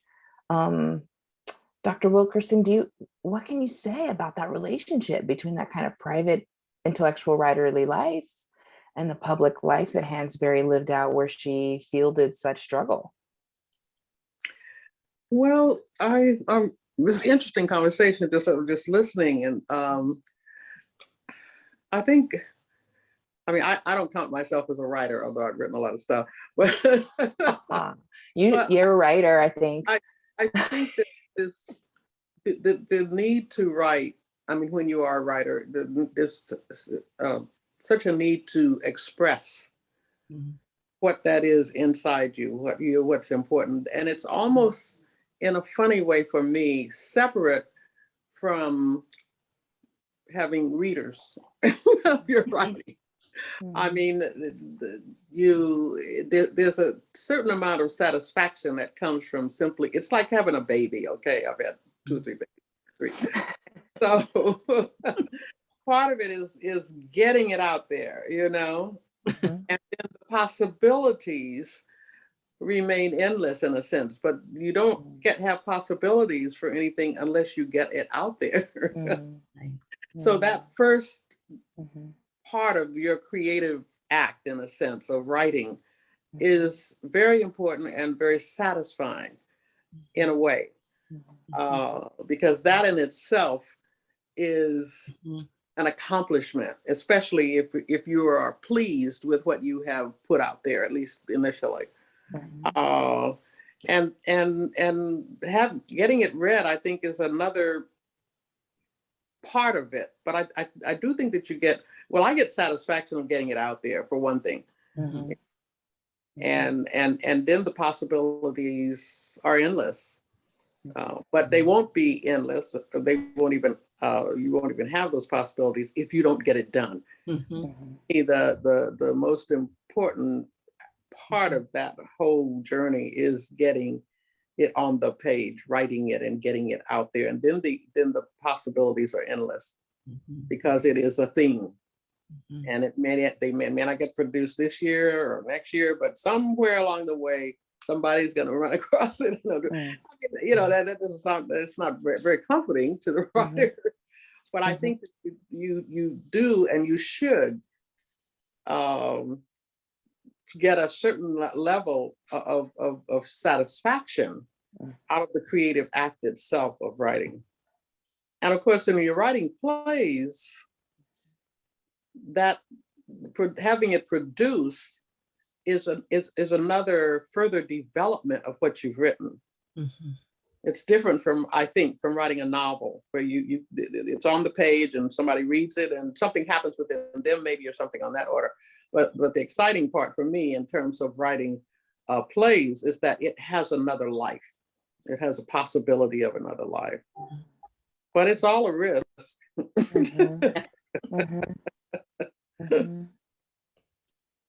Yeah, what is it? The greatest barrier to a good story is perfectionism. That's right. Yeah. Because it doesn't get out. That's right. That's right. And particularly when you're talking about plays, because you need that other creator, the other creators, the actors, the scene designers, and all of that. That help further the creation. It's just writing it is not enough. That's skeleton. But you have all these other creators that get involved in it. I think that's part of the excitement for me of dealing with theater and that production aspect of it. What do you know if Hansberry spent any time in the theaters where her work was being produced? Oh my.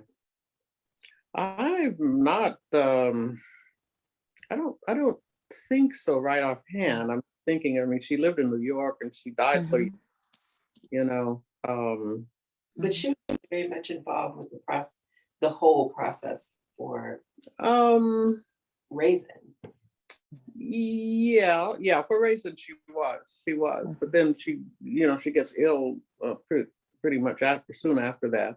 but she was a part of the process. And usually with a new play, that is what happens, is that the playwright is involved with it, because the play isn't completed until the actors take it over and the scene designers and all of that. You just have the skeleton of it. You don't have the play. You have to have the embodiment of other human beings involved in it. That's one of the things that makes, I think, dramatic art so exciting. Have you directed any of Hansberry yourself? Oh God, yes. Well, I taught high school at one point, and so I taught college as well. I directed. I was thinking about that the other night. I taught. I'll just tell this little story. I did A Raisin in the Sun at a high school in Watts, California. I grew up in LA, and I'd gotten a job as a drama teacher there. The teacher who had been there was a white guy who was good. I mean, but he did, the usual kind of white plays. Although Jordan High School, where he was teaching and where I took the job after he left, was a predominantly Black school. And I remember, this is just a story. I was thinking about it the other day. I remember that I decided to do A Raisin in the Sun.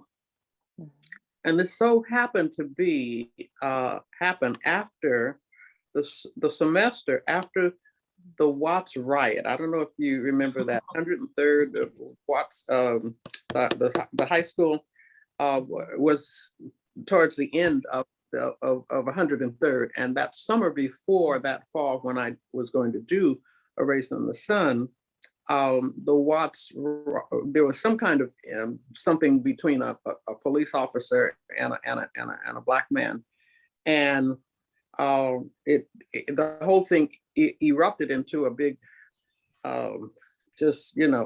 carnage, and they burned a lot of the stores on 103rd. If you look it up, you'll see it. I remember when it was happening, and everybody was just stunned by it. And so that fall, that happened during the summer. So that fall, I thought, well, we should do A Raisin in the Sun. This is something kids would really understand. So the principal was a Black man, he was a wonderful guy. And he said, well, I assigned that job of approving the play to be done. I give that to the girls' vice principal.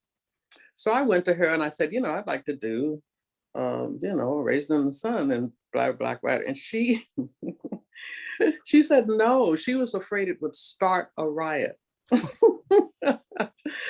And I said, A Raisin in the Sun? Are you sure you understand what I'm saying? And so I took it to the principal, and he said, no, you can do it. He was Black, and he said, no, you can do it. It's fine, not a problem. But the principal, girls' vice principal, was really afraid that it was going to be that it would start another riot there. So we rehearsed the play and did all of that, and about a week and a half or so before we were going to open, we're just going to dress rehearsals, the young man who was playing Walter Lee, and he was a high school student, and he was really good. He was quirky himself, and so he really took on the role. He disappeared he wasn't coming to class or rehearsals or anything. And I asked the students, I said, what's going on? What's happened? His name was Roscoe. And one of the young men told me, he said, well, he hasn't been in class for the last week or so. And I said, well, what's going on with him? Is something happening? He said, no, he's 2 blocks down the street, hanging out with the guys outside of the drugstore. He just stopped, I said, but we can't do the play without him. He's playing Walter Lee. He can't do, and this was a young man who was quirky enough. I mean, he was really good. He could really go there with Walter Lee, and getting a high school student to do that and have him drop down to his knees and cry and all of that. But this guy could do it. And I said, but we can't do it without him. I can't. It's too late for us to train somebody else and all of that. So one of the young men said, well, Don't worry, Miss Wilkerson, I'll go get him. I said, well, please get it back. So he went and he talked to him, and he actually got him back to do the show. And in doing that, I told them, I explained to the other members of the cast, I said, this is a bond, a connection. When you take a role in a play and we get this far and you disappear or something, you ruin it for everybody. You have a responsibility to these other people. And sure enough, when we did A Raisin in the Sun, we would always do a couple of performances for the classes, various English classes and stuff like that. Typically for the evening performances for the community, you get a handful of people, but you didn't have very many. For Raisin in the Sun, it was packed. It was packed. And I mean, it was really, really something. And this young man, I'll never forget him. He could really go there with Walter Lee. I mean, drop to his knees and cry, it all. I mean, he was a quirky kind of guy himself anyway. And it was just incredible. I was remembering that just the other day, how much involving young people in performance teaches so many things. Responsibility to other people. You have to, you have to do your part. You can't just drop out and go hang out with the guys at the drugstore. A lot of things that you learn.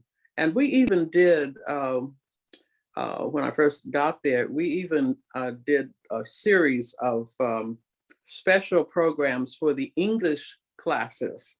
We'd have them, the English class from a particular period or whatever would come to the auditorium, and I would teach them about drama and live drama and how you deal with it. Because these young people, most of them had never been to a live play. And so when they came to the auditorium, they acted like they did in the movie house.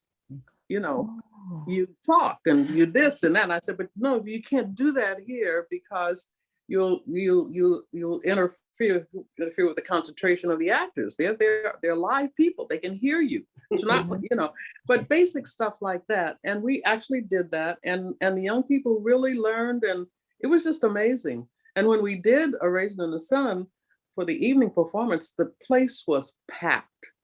The people showed up, packed that 600, however many seats they had there. And it was a big, big success. But they also learned something about relationships and about their duty to follow through on their promises and that kind of thing. That just popped into my head this week, remembering that remembrance and how important it was to be able to do that. Yeah. And it was just a couple of years after her death. Not too many. Sounds like. Yeah, that's right. You're right. You're absolutely right. And so you were then playing a part in actually settling her legacy in the community for these young people to know who she was, and also to remember their own struggles in their neighborhood. That's right. And I knew it wouldn't cause a riot. I mean, the Watts riot was a big deal. I mean, I was living in the area at that time, and it was really big. It got and there's some altercation between a police officer and a man, and they got into a fight. Next thing you know, the folks are lighting up, burning stores and all of that. It was really, really a big bad thing. You can look it up and you'll see. But it was, there were things you could learn. The young people needed to understand and learn, and adults shouldn't just look at them and say, well, oh, they're just ignorant. They can't this and that. They needed to learn. They need to understand why you need to be quiet in a theater, at least until you want to laugh or something like that. That's interesting. And so Hansberry was actually creating these little worlds. Oh yeah. These little communities on the page. Very much so. Very much so. In her mind, floating invisibly through all the mess of the politics that she was living through. Yeah, that's true. She was very extraordinarily creative young woman, and she left us all too soon. Yeah. Nancy, in directing A Sign in Sydney Brewstein's Window, in what ways did you find yourself confronting this question about possibility and failure, political possibility and failure, social possibility and failure in the play as you staged it? Again, working with students, USC has a dramatic arts program, has a great program. With all the bells and whistles that sometimes we don't have in small theater. But at the same time, always the possibility that, again, one of the students, you did have an issue with somebody and it was a little tricky, getting her to come back to it. And just the possibility anytime that you can fail in art. I remember someone said, which one of the ladies said, I think I wrote it down, but just that whole thing that you have to keep going. The political aspects of doing this writer's work in this mainly white school, dealing with this language that was intense. I mean, that thing moves, it's 3 hours long, first of all. It's 3 acts, right? There's so much there. One of the things that I was very proud of was some of the professors there actually were, she said someone can't hear, sorry, I'm not sure, I think everybody can hear. Anyway, some of the professors were struck that these students could go to those emotional levels because every single character in that play goes somewhere really, really deep. Like with Walter Lee, right? Iris goes these places. The names are escaping me right now, but all of every single character has an emotional moment, which are difficult for skilled actors to do, and difficult for a college actor. Maybe not. I sometimes wonder. I think sometimes they're more in touch with their vulnerability. So that's why they can go further. Anyway, just a lot of stuff, a lot of stuff. But I want to get to our audience if we're good. Are we good? So we can get a few questions in for you all. First of all, but thank you, ladies. Absolutely amazing conversation. I'm sorry, Miss Stockard. I don't know, Martin, I don't know what's happening because I think everybody else can see. I think everybody else is okay, so it must be on your end. But I do want to get to any questions. Stephanie, how do you want to handle it? Have them put in the chat, raise their hand? Nope, but you're muted now.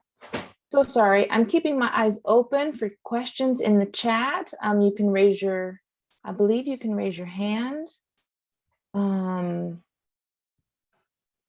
Oh, that's a question. Or type a question into the Q&A. Right, or they can come on camera if you'd like to come on camera. Okay. With any comments or questions.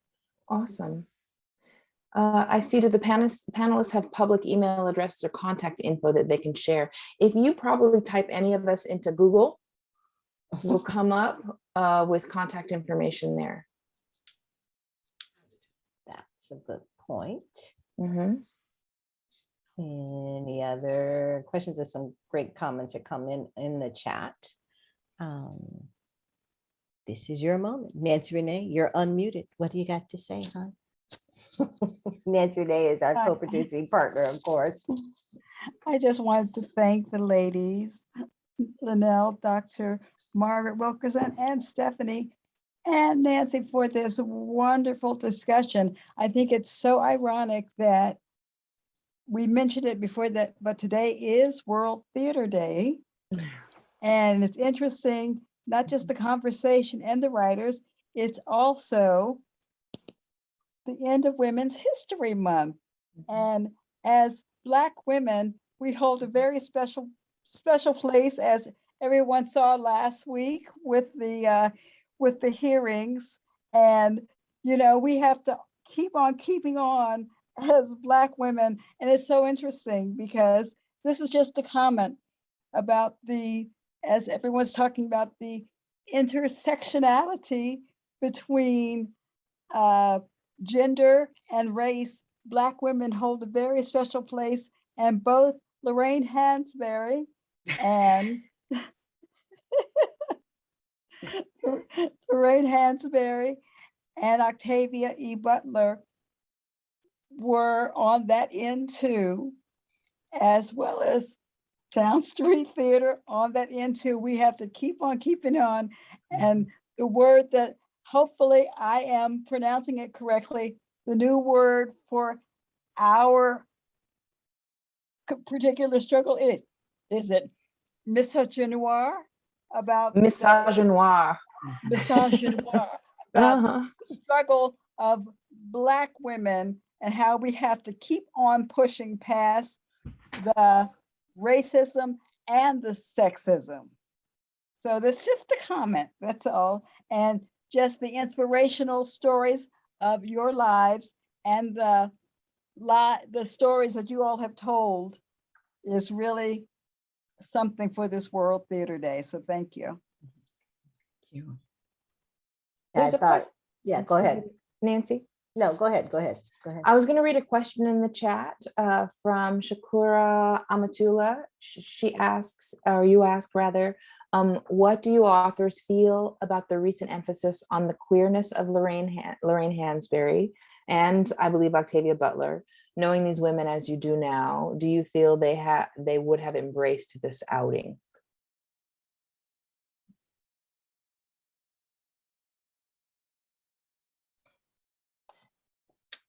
Can I say something? I just wanted to say, over the decades, what it means to be out has changed very quickly.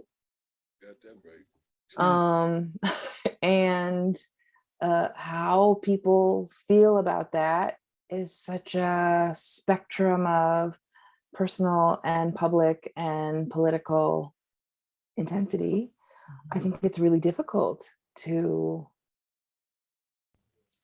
take how someone defined themselves and their sense of desire and their choices about sharing that information with the world and ever translate it to a different political moment, especially with regard to assigning what someone's feelings might be. It feels pretty impossible to me. Yeah, that's come up a lot about in discussions about Butler, and there really has been this emphasis among Butler scholars that if she had left us something, where she had self-named in that moment, but in the archive, from what many of us have looked at, unless it's sealed, I don't know. And so I feel very uncomfortable putting words in her mouth about, although she tackled all kinds of things in her books. And that's what writers do. And that's what, so that is definitely something that has come up more and more around her private life. And, I know that the thing that I'm most struck by, and I think, Stephanie, you mentioned this too about community. Butler was so isolated, and she used to jokingly call herself a hermit in the middle of Los Angeles. And she wrote lots and lots in her diaries about her loneliness and her isolation. But then sometimes it was like, I don't have time to be in a relationship with anybody. I have to be in the relationship with my work. This is what matters to me. And I think if someone had shown up, that, and again, there's part of that archive that's still sealed. I wonder if that person would have been a distraction. But what I do think that's beautiful about what has happened in recent years with the archive opening, with this renewed interest in her work and real enthusiasm in her work, the thing that she wanted so much, community, it's here now. And there are all these little communities that have built up around her work. I mean, I now have a circle of friends that are just based on Octavia Butler, and in different places, you know, and it's really beautiful. I just wanted to say that's an interesting question. When we did Langston and Nicholas, we were actually taken to task by some of those in the homosexual community because we didn't say it. You know, we didn't say it. And in everything that I read and researched, I never saw that he said it. So I thought, who cares? You know, at the same time, but that's not the point of their work, to let something that should be just a part of who a person is, regardless of who they love. Love is love, right? The emphasis that can be put on one's gender. I mean, I wonder sometimes, you know, in terms of Octavia's work, the futuristic part of it, right? Will we ever get to a future where there aren't these things, these labels, right? You are this, you are that, you are so-and-so. Can we just be human beings without all these boxes and labels and such? But would you say? Yes. I was just thinking about how important it is to be able to embrace one's sexuality and not be relieved because it's not mentioned. Because in a sense it is, if you want to ignore it, you know, but being able to make it, to live it, if that isn't indeed a part of you. And Lorraine didn't live very long, so it isn't as if there was a lot of time, you know, for her to be able to come out, if you will. But I guess I go back to my meeting of her longest term lover, and she was so kind and gentle and loving that when I met her, and we only had that one time, and as I said before, I didn't use a tape recorder or anything like that. I just wanted to make her as comfortable as possible. I could understand, even as a heterosexual woman, if you want to say that how important it was for Lorraine to have someone like that in her life. It was really, really important. And I was very thankful that she had her in her life. I don't pretend to understand all the ins and outs of one's sexuality, but it was clear to me that this woman loved her. She was a white woman. Her life had not been like Lorraine's had been at all, but you could tell that she truly loved her and cared about her. And I found myself being thankful that Lorraine had someone like that in her life. That was so very important. But wouldn't you also say that she, this is the assistant. Yes, this is my wonderful assistant hiding over here. Come on. Well, I think one of the things that we've, I'll turn it a little bit. Yeah, I don't that's even fine. want to Come on. know. Yes. But one of the things that we've talked about in looking at her work and in the journals is the way that her struggles emerge, right? So she's writing to one and to the latter about where she is. She's this very intellectual person who goes to her intellect first, right? She's thinking through so much of all of this. And this is one of the things, like her identity and all these pieces of who she is are one of these things. Now, would she if she had lived to now, where she would be, what, 90 something, somewhere. would all of that have changed by now? Mhm. I feel she was on her way, just in articulating it on the page. And in Sidney Brewstein, one of the things that's so interesting about the sign in Sidney Brewstein's window is how much of the things that she's writing about in her personal life show up in that play. And in how she's thinking about sexuality, and how she's thinking about the responsibility that one has to struggle and to change. You know, all of these things are showing up in her writing, and in these different stories that she's writing.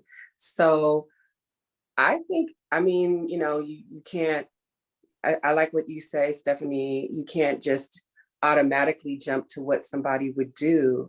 But I think the ways in which doors have opened and these discussions have been there, that she would definitely have something to say about it. Right. Because she had something to say about so many things. She was always responding. She responded to the people that wrote her. And she wrote to newspapers, and, you know, she was just out there. So I think with the way that other things were going on, we would have heard something from her. What it would have been, can't say.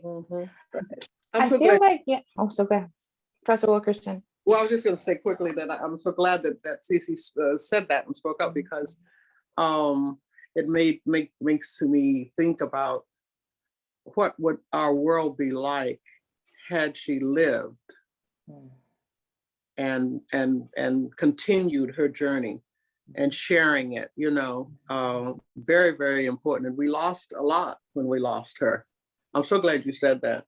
See, this is the real brains here. No. And I wanted to say that it matters, Yes. you know, and the fact that it still matters is the only thing that gives me hesitation in making declarations about anyone. It matters when I teach my students about Martin Luther King and they learn about his sexual history. It's important to students when I teach about James Baldwin and I announce his queerness to students. And there was no reason really for Baldwin being Baldwin to be closeted. Right. And he wrote about queer love stories. Right. He rarely announced himself as a gay man because it was both assumed and it didn't matter for him. And so when I think about these different analogs, and of course, queerness for men and queerness for women has been different historically. I know, and when we think about Lorraine Hansberry as queer and closeted, I know that it matters to students. I know that it matters to people who learn about her life. I know that it mattered to her. And I think the complexity of being closeted, the complexity of the social world in which our writers were writing and feeling and being themselves helped also to produce what they made. That's right. And so I'm always unwilling to up jump the boogie on maybe, on what if, because I also know that the production, what they left us with changes over time. Like with Baldwin, what he left us with changed over time. And they were friends. So maybe, certainly what you say about how she was moving and her political outspokenness, we can fantasize and anticipate about Hansberry's power in this area too. Margaret has a wonderful interview with Baldwin. And I'm not gonna, talk about in it, but just to say that it is very interesting. And that also informs the way in which I think she might have, we think, because we talk about this all the time, so the way that we've been talking about where she might have been. So. I see Farrell has his hand raised, Mr. Foreman, and we see you with your cigar. Hey, Sandra. Sparrow. Friend. I know this is Women's History Month, but I'll make this brief, real brief. Lynell, Yes. you said something. You said that part of the archives of Octavia Butler are sealed. Yes. Very intriguing. Isn't it? Isn't it? No, it's in there. Very intriguing. Makes me want to get Why? a shovel and go up there and That's start right. digging. Me too. No. Me too. No, that's, Yeah. The question I had for you, Lynell, is this. Yes. Are you aware of anybody who's done a film on Kindred? There's one in the works, and I believe it's FX, and it's going to be a limited series. And I don't know how many episodes, but they're actually finally at work on it. Like they've been talking about it forever, but it's actually happening. I swear. Yes. Now, the second thing has to do with Lorraine. Actually, two things. One, Margaret, do you remember when the incident happened at the bar in Stonehaven, New York, that ignited the gay movement? There was an incident in the bar, police incident.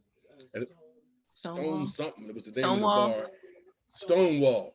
Okay, that was after Lorraine was gone, correct? I'm pretty sure that happened. Okay, here's the deal. I'll project.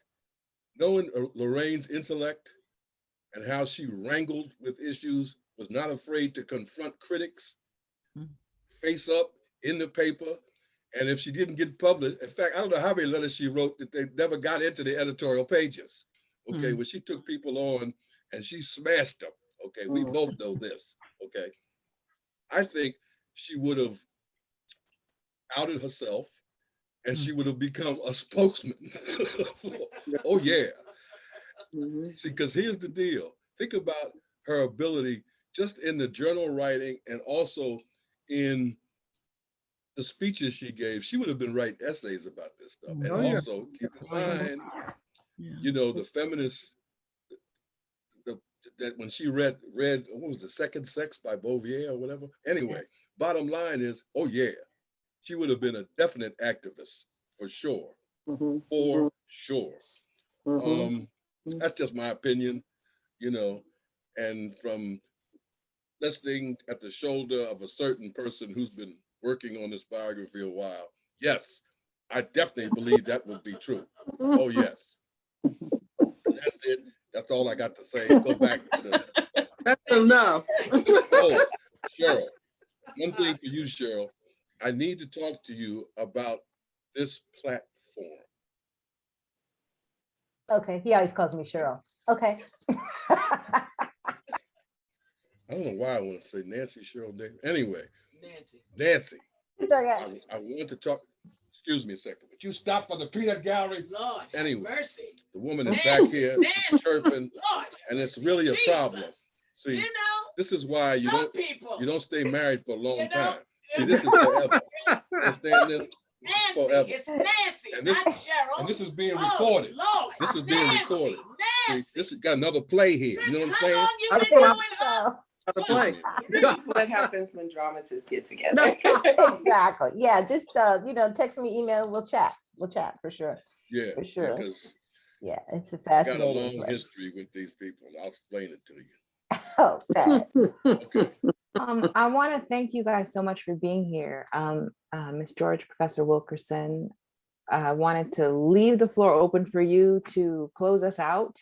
Do you have any final comments you wanted to make about your research, your subjects, your work? Gosh.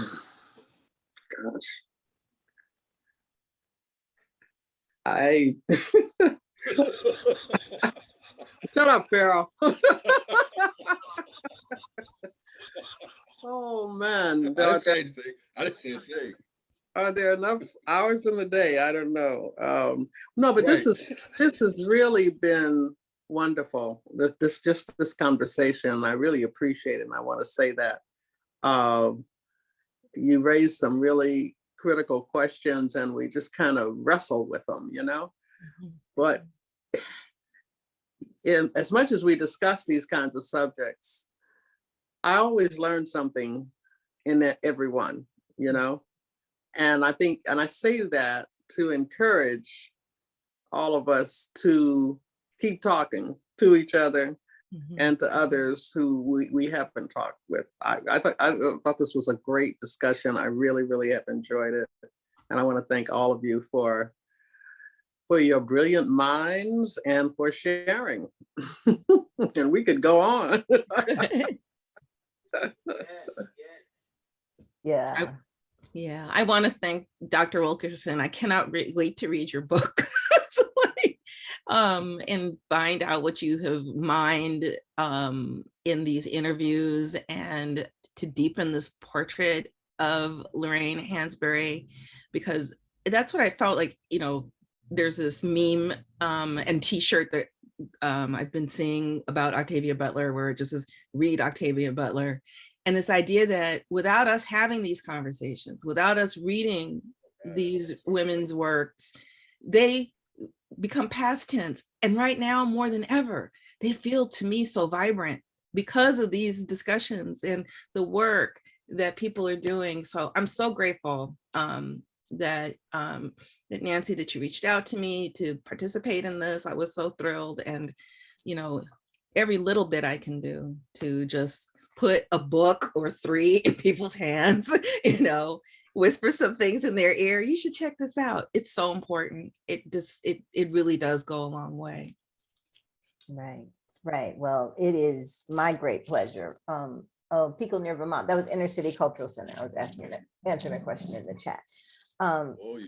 One of the great joys for me personally as artistic director of Towne Street Theatre is to engage in these conversations, because one thing I know, we do have a lot more to say, and to be able to get together and have a conversation about something. That's why we do what we do, and we love these audience engagements, because we could go on for another 2 hours. We could take a break, come back, have dinner, you know. You know, and I was just thinking it would be so, you know, I can't wait. At some point, I'm hoping we can all get together in person, somewhere, you know, and just and do that, to break bread, you know. Maybe we come up north, Margaret, and see you. Maybe we go to Santa Barbara, Stephanie, and see you. You know, come to Hollywood, just to have that conversation. You know, all our folks that have participated and come and contributed to TST through this event, we thank you so much. We can't keep going on or keep on keeping on without you. And we are grateful for your support as we get back to live in May, which is a little like, oh my God, after 2 years. But again, keeping this platform, because no matter what one may say about Zoom, this, that, and another, and we've done shows on Zoom, we've done plays on Zoom, conversations, etc., readings, it connects us. You know, especially during that moment when we couldn't be connected live, and it connects us across time zones.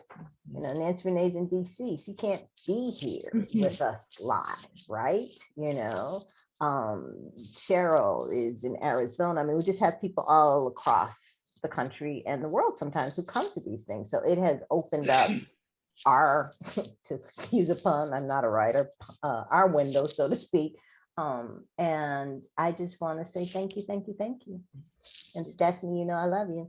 I love you all too. Thank you so much. This has been so much fun. Everyone who's watching, if you haven't read Butler yet, read, I suggest starting with Kindred or Parable of the Sower. And Parable of the Sower, You're So Lucky, has a second book called Parable of the Talents. Kindred doesn't have a second, but the book Dawn There's 3 books in the series, and the Patternist series has 5. So there's just a trove of treasures to get into. Libraries, online, you can find a lot of full text of classic material. So if you have not read A Raisin in the Sun, you can probably find it, download it, and read it. A lot of Hansberry, or pick up an edited volume by Margaret B. Wilkerson that has Hansberry anthologized, and you can read Lynell George and read Margaret B. Wilkerson as well. So we're leaving you with a reading list today. That's right. Yep. You must report back in a month. And I believe, Nancy, is there a link right now to A Handful of Earth, A Handful of Sky? I put it in the chat earlier. Okay, I saw that.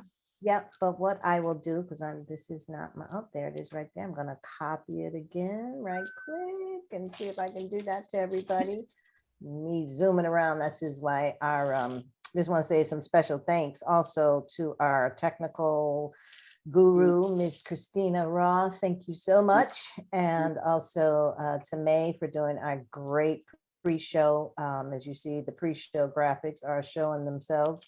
And to Tony for helping with the music, and Nancy Renee, of course, for being so amazing as a co-producer, co-founder. You know, just it takes a village, obviously. So just want to say thank you to everybody. And I just put it in the chat. So we got time to still watch the Oscars at 8. Don't was tell that me today? anything. Right, I know. Yes, it's today. At 8. This was Don't tell me today. anything. Lots of things going on today. Why? Lots of things. So thank you all so much. I appreciate you very, very much. Very, very much. Thank you. Thank You're you. welcome. Thank you. Be in touch. Thank Bye-bye, you. everybody. Thank you. Bye. Bye. Ciao. Towne Street, Towne Street.